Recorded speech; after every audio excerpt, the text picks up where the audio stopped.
What's up, folks? It's Two Bricks, and I'm back with the next part of my Ahsoka's T-6 shuttle build. If you haven't seen all of the other parts of the build process so far, be sure to go and check those out, because there's been a lot of fun developments along the way, and you can kind of track the progress of designing this from the very beginning, and that's a lot of fun. So yeah, be sure to check those out. But today I'm going to be showing you the next part where significant progress has been made. All of this section in the back has been added that was not there before, and all of this stuff in here has been rethought, and a lot of problems that I was having I now have found solutions to, so I'm very, very excited about that.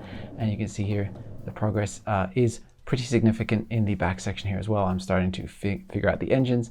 I have the bubble turret installed, I have this whole top section here, and of course all of this is removable so you can see the interior, so we'll be taking a look at that a little bit later on.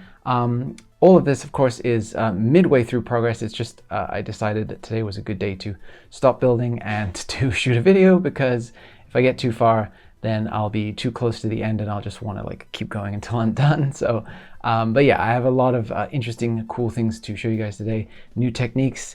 I have a custom sticker, which is the first time I've ever done that for a Two Bricks mock. So that's going to be an interesting one to take a look at. It's literally just this little sliver of dark red right in here. And I have some new action features and things to show you as well, which I'm sort of prototyping right now. So yeah, lots and lots and lots of cool stuff to check out. So I don't want to waste any more of your time. Like and subscribe if you like and you want to see more. And let's get in and take a look at all the close-up details.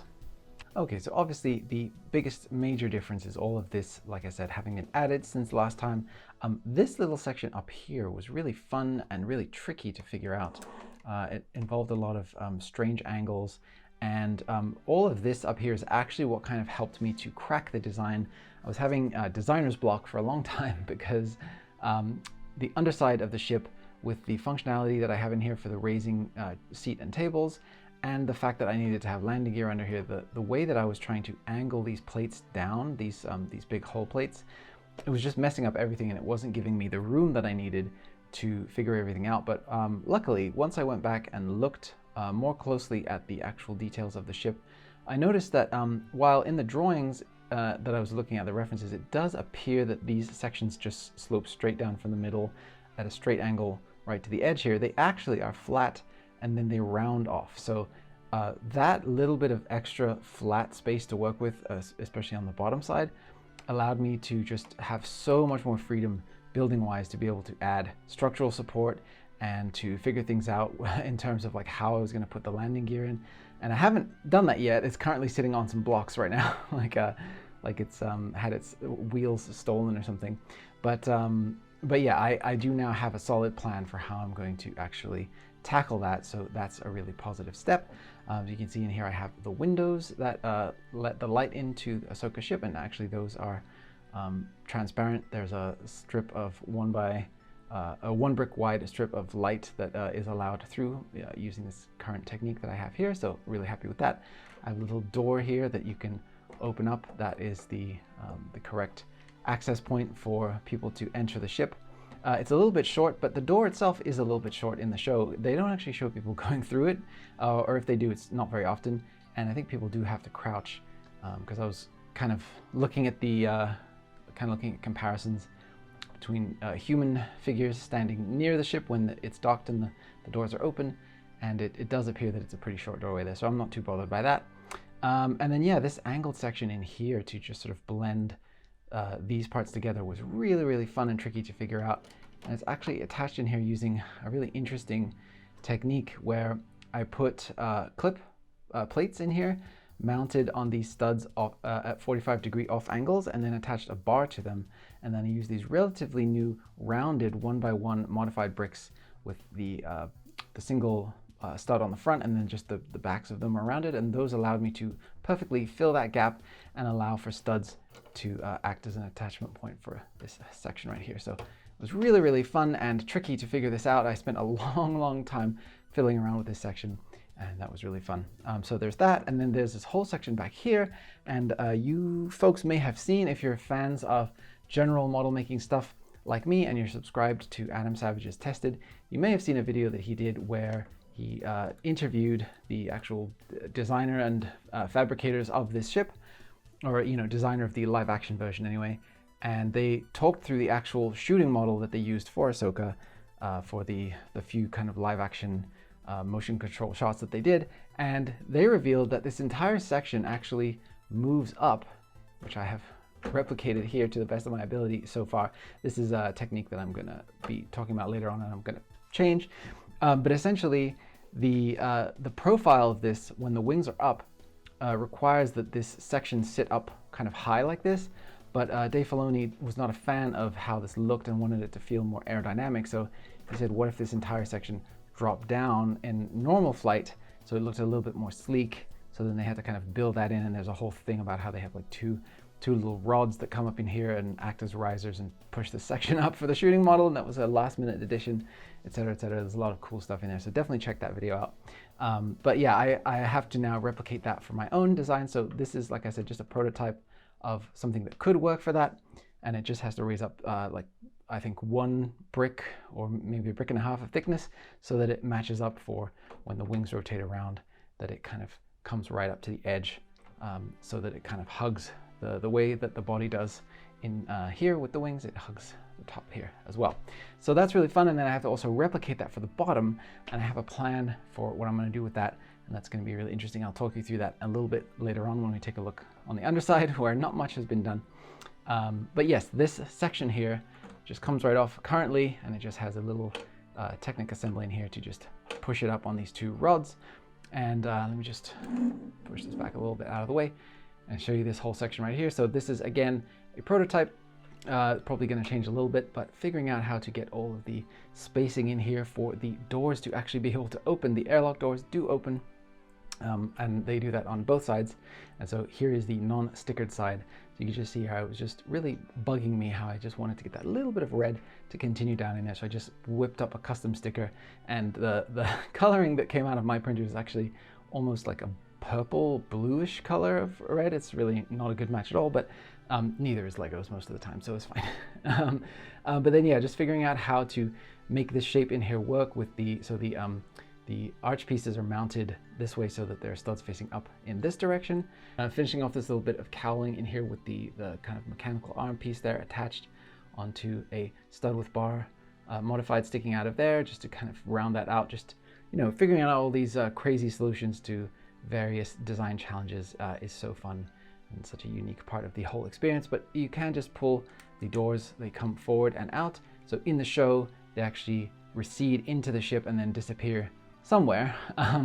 But on my version of the ship here, I just have it where they open outwards like this, kind of bank vault style, I guess. And then there is enough of a suggested room in there for a figure to, again, crouch and make their way into the interior of the ship.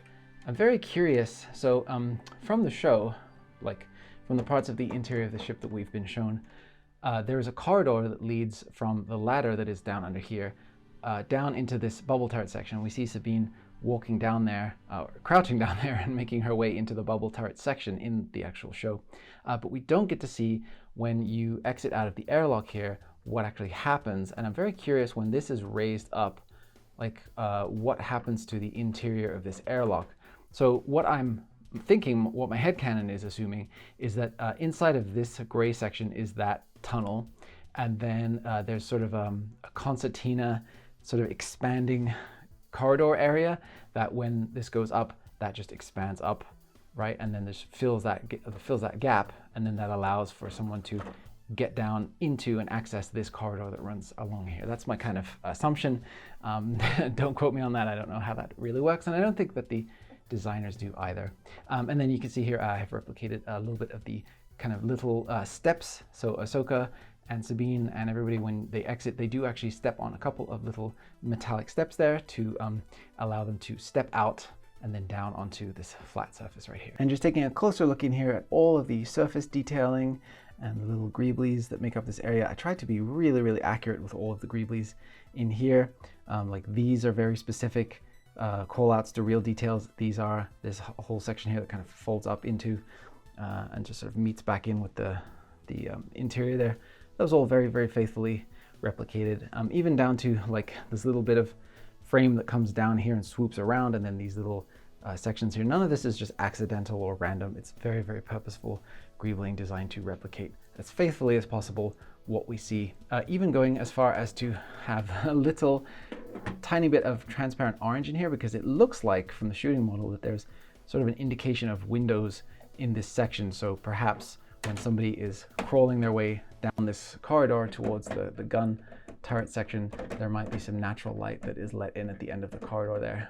So yeah, and then we have little pits with mechanical detailing in here. This is such a classic Star Warsy detail, of course. Millennium Falcon, every ship has a little recessed area with some greeblies in it.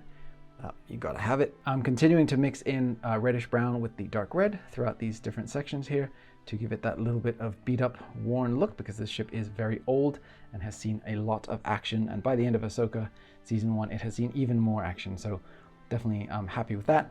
I'm just starting to figure out and continue the patterns here for the red that continues down this way. And then the door here.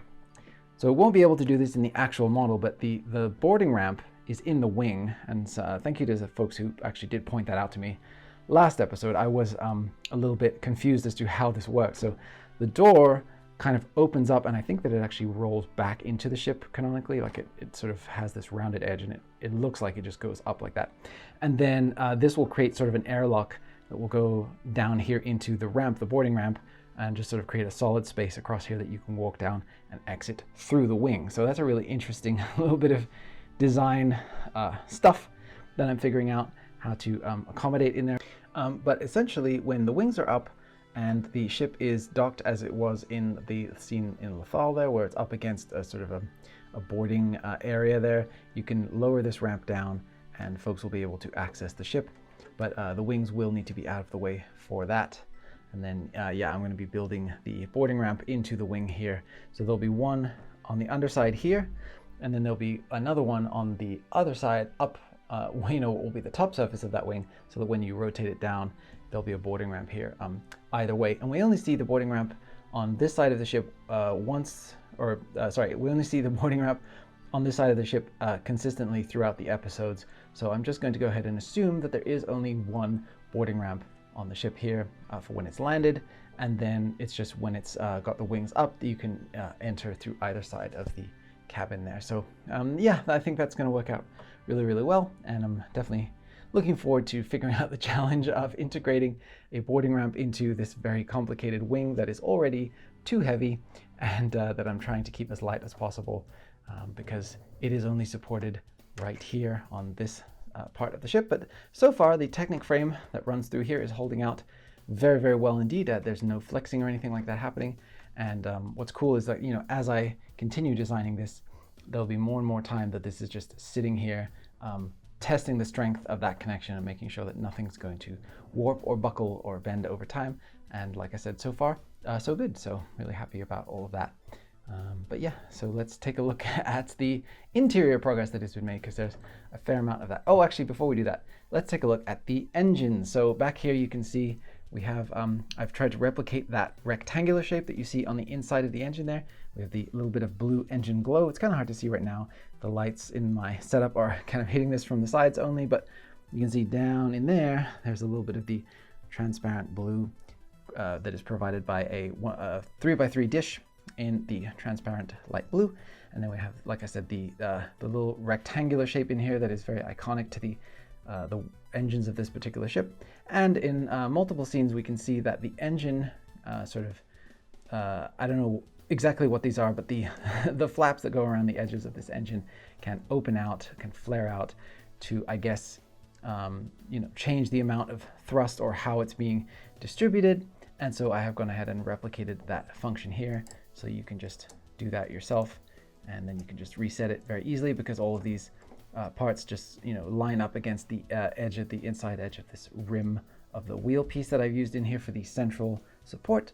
So that all works out really nicely, and I'm very happy with that. So I have to now replicate two engines either side of this that are slightly smaller than this one. They look, at first glance, they look like they're the same thickness, but the other ones are slightly smaller, and then there's an even smaller one still under here.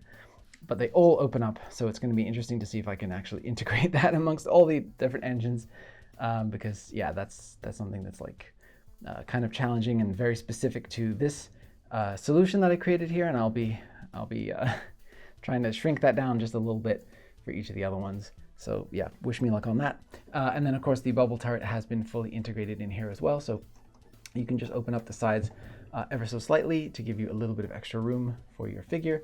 But then the top section here can open up, especially when this is out of the way. You can open up this top section as much as you need to, and you can place your figure down in there, snap the sides shut, and then pull down the top, and you have your bubble turret situated. So like I mentioned previously too, it is a little bit oversized compared to the rest of the ship.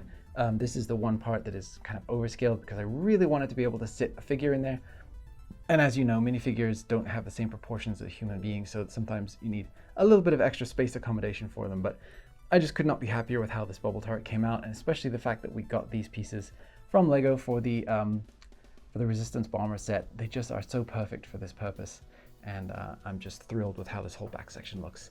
It's all really coming together very nicely here, and there's some kind of angled sections in here with some pipes and things that lead into these other engines. So I'm just really excited to finish out this back wall, put the other engines in here, and just really close up this whole back section.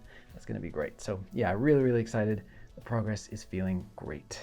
So yeah, let's take a look at the interior. Okay, so like usual, I tried to keep it as simple as possible to access the interior. So you literally just pull off this entire roof section, and then you have access to your interior space here. So nothing has really changed about this section in here. This is all pretty much how it was last time. The only difference is that I've kind of finished off the top section of it now, so that you can kind of see the, I guess, quote unquote, final look of how it's gonna be. These two clips in here are to hold the roof up. They're not there to like store weapons or anything like that. They're just there for structural reasons. And then in here you can see we have the two doors, and then there's a little bit of a tan entranceway there. Almost kind of looks like a welcome mat. That's kind of funny. And then yes, down in here we still have the floor that opens up into the table and chairs. And I've slightly changed the design of that in order to accommodate two different things. One, just for space reasons, under here there's not that much space to integrate these features, so I had to narrow up the whole structure of it that keeps it, that kind of like pushes it up. And then also, two, I wanted it to reliably drop back down into its floor mode there. So I reduced the friction by replacing the thing that was holding these at the underneath the benches. You can see in there, there's those little kind of telescope looking pieces, the little dark brown bars that are holding up the seats now, whereas before they were held up with bricks that just were like making a little bit too much friction and contact with the sides, and then when they would go down, they just wouldn't reliably sit flat back down. So I didn't want you to have to like go in there and do this, you know, when you're done. So that's something that I kind of figured out. And then back here I have the little kind of display screens that we see along the edge of this dojo area, where they're they have like maps or whatever kind of Star Warsy things that they have. And then over here, of course, we have the ladder that goes up to access that corridor. So obviously in universe, this ladder gives you access to the upper corridor that leads out to the airlocks and stuff, but in universe it is obviously too small of a space, and also the underside of this roof does not have a hatch represented on it. And off to the sides here we have the little training kind of weapons racks, so you can see the two Boken swords that Sabine uses off to the side there, and then various lightsaber hilts. And then this is the spot to keep a second one of these training helmets, so those are just mounted horizontally onto the back wall there. And then this is to put the blast shield down so that Sabine can train with her eyes closed, and then when you're done you can just place it back up here on the rack. So yeah, really happy with how this whole section came out. Honestly, could not be more thrilled with that. The shaping is just right, and the amount of weapons and things that you can store in there feels just right to me. So then on the other side we have a unique console here that is different to the other side, and it just has some buttons and some pipes and things on it. It was kind of hard to tell from the show what exactly that section it is for and what it does, but I tried to replicate it as best as I could. And then you can see down in here the difference between the two. So one is much more of a kind of visual display. We've got the red transparent lines in there, and then the classic Star Wars, like there's always sort of geometric circular shapes on these screens. So that's what that's supposed to represent. And then the other side is this more utilitarian kind of computer console looking thing. So that's that. And then also I have started on the back room here, which is the lightsaber workshop. So there's a bunch of these drawers that all have little and trays and things with tiny little boxes that pull out that have lightsaber parts in them. And then there's one open drawer in here represented with this crate piece, so you can drop little accessories and things in there. And then on the other side of the wall here, you can just see a couple more drawers and a little counter space there. So Ezra, when he's in here tinkering around and trying to figure out parts for his lightsaber, this is the room that he stands in, and I'm really happy with how it came out overall. The only thing about it right now is that because of the roof design here, it's like not that accessible in terms of like you can't really place a figure down against this wall very easily. So it's mainly just this space right here where you'd be able to, sorry, the piece of fur. There's a space in here where you'd be able to place your figures or figure having a conversation or something back there. But yeah, then this back wall is going to get closed off, obviously, for the engines and stuff. So this will just be it in terms of that space. But it is a very small space in the show as well. So that's kind of what that is. And then I'm reserving this area in here for some sort of engine maintenance bay area thing. And then what I'm assuming is the canteen kitchen kind of little area in here, because whenever Ahsoka emerges from this door, we don't get to see what's in this room. But she's usually holding some sort of beverage or food item to place out on the table out here. So I'm assuming that this is a little galley or something in here. So I'm going to just be doing that with this space. And then, yeah, like I'm leaving a space here for a little door into what would be a little kind of engine maintenance room in here. So yeah, really happy with all of that and how that's coming out. And then when you just place this back on top, it's really easy. You just plop it on, but just make sure everything's lined up correctly. That's the biggest pain in the butt with all these kind of large removable panels, is just making sure everything drops into place correctly. And then once it's down in there, it's nice and secure like that. And I even replicated the little light fixture that we see in the dojo that sits right above the table. And there's even a light brick in here, which is going to be an optional thing that you can add, but that will illuminate from the back here those bulbs and make them look very nice and orangey like they're supposed to. So that's really cool, and you can just imagine that happening in here, or you place the lid on here, and then when you open up these side doors when the wings are out of the way, let me just try to get the wing out of the way here, you'll be able to look down in there and see the chandelier and all of that on top. Well, not chandelier, the light fixture above the dojo door. And then also you'll be able to see the light coming in through these windows if you're in a brightly lit area, and it looks really cool. I'll try to see if I can get a photo of that to attach to show you guys what that looks like. But yeah, so happy with how all of this is coming out. And I'm not done yet. There's still more to figure out. So let's talk about what's coming next on what I hope will be the final update for the ship. So what's left to do? Well, I have to replicate what I've done in here. So take all of these mounted bracket pieces and mount more bracket pieces underside here, replicate this lip design here on the bottom, and then just have the underside be completed out, and then also figure out how to replicate this design underneath. It's not exactly the same, it's actually more flattened off because the ship lands kind of on this surface. There is a little landing gear back here, but I'm actually going to omit that. So my plan is to have the main landing gear legs in here like they're supposed to be. They'll be tucked in just underneath the floor, so right in this space here. So I'm going to have it where the bottom section here will drop down to its fully extended out height, so kind of like this level, but down. And then when you place it on the ground, it will automatically retract into its flattened state, and then the landing gear will align with the bottom level of that when it's flat, and then the ship will just sit on that section under there. That is the plan, because in the back section here, there's a tiny little landing foot that comes out of what would be this on the bottom side here, and it's just not going to be worth me trying to figure out how to do all of that when all you really need is the two landing gear and then this flat surface back here. So that's what I intend to do. It may not be fully 100% canon accurate, but I think it's the best solution because it's going to enable me to make the thing a lot more stable, because it's going to be sitting on a flat surface down here, and then also bolstered by two additional landing gear at the front here. So the ship will be very stable in its landed mode. And then like it is right now, you can see here just sitting on the three legs that are just made out of regular old Lego bricks that it's sitting on. It's already very stable, so I definitely want to be able to, you know, replicate that and keep that going for the final design. And I think having a large flat surface under here is going to help me to achieve that.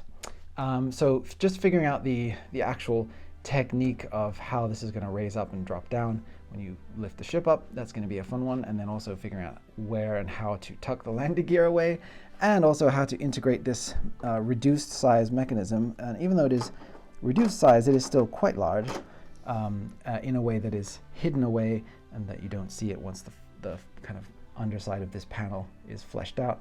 All of that is still left to be figured out, but I think that I can do it. I'm feeling very good now that I've kind of got past my designer's block.